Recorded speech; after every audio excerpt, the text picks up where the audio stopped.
Shalom, family. What are the consequences, my brothers and sisters, of a nation that turns away from God? Psalms 33:12 says, "Blessed is the nation whose God is the Lord, the people whom he has chosen as his heritage." The psalmist is speaking of a nation of Israel, family. God chose Israel as the nation through which he would bring his promised Messiah. You can read about it in Deuteronomy 18:15, Malachi 4, verses 5 through 6, Isaiah 7, 14 through 16.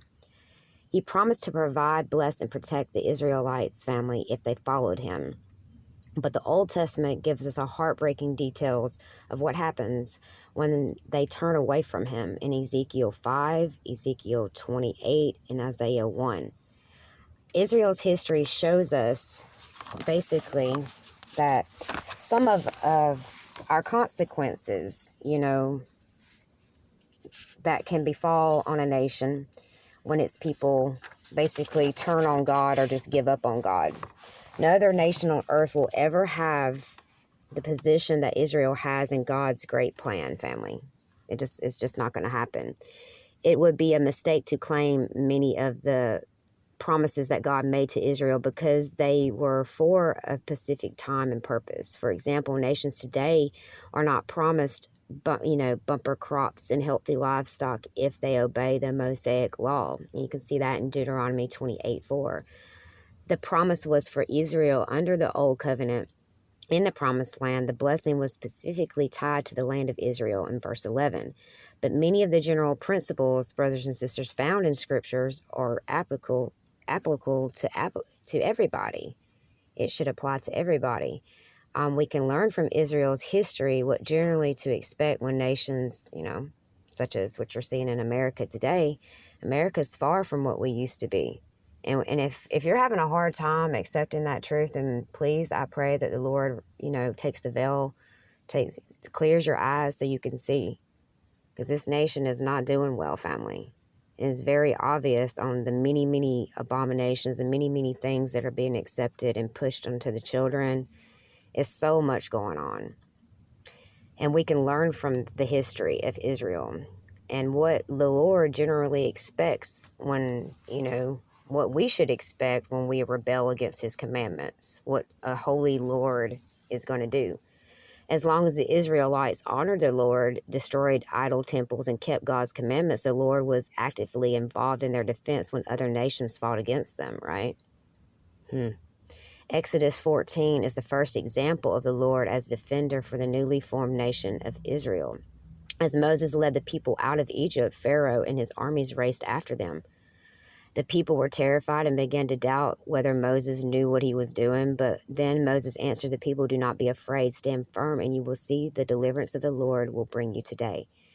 The Egyptians you see today, you will never see again." The Lord will fight for you. You need only to be still. Remember that. That's in Exodus 14:13 through 14. What followed was a miraculous parting of the Red Sea, which is verses 21 through 22 in Exodus. In contrast to a miraculous intervention, the Bible gives examples of God refusing to intervene when destruction came upon Israel.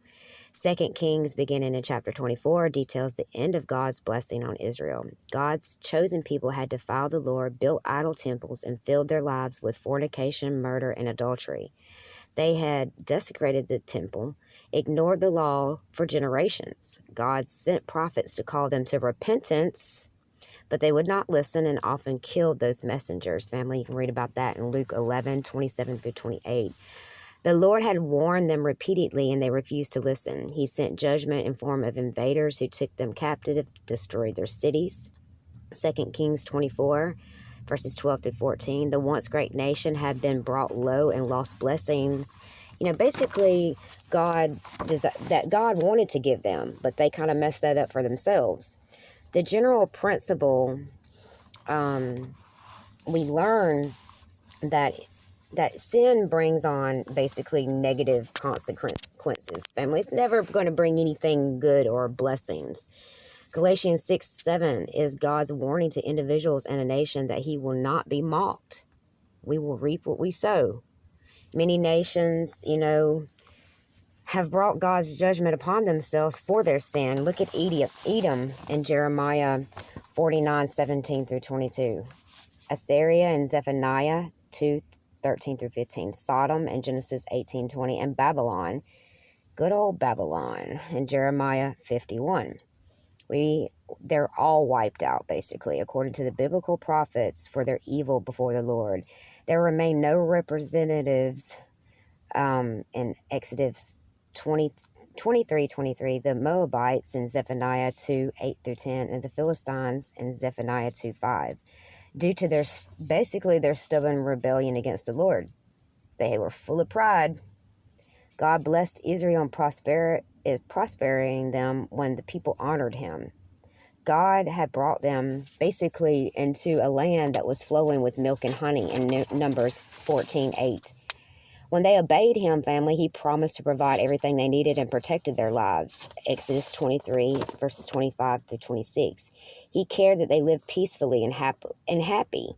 1 Kings 4:12, Psalms 29:11, Proverbs 19:23. He commanded them to honor his Sabbath so that they would have rest. Leviticus 19:30.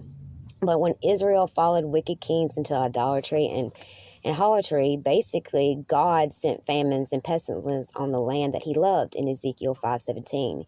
We learn from this that the Lord delights in prospering his loyal servants in Psalms 25:12 through 13, and Proverbs 13:21. Basically, material wealth, family, is not proof that God is blessing a nation, since evil kings and countries prosper too, for the time being. But when we honor the Lord and his commands, we reap the benefits of living honorably, morally, and honestly. A nation that honors God's law basically reaps the benefit as well. History shows us that those who do not are often destroyed from within. Sound familiar? God gives us laws for our own good. He created us to fellowship with him and to walk in righteousness, family. When we do that, we are living within the healthy boundaries he established that are meant to protect us from such heartache and catastrophe that Satan devises.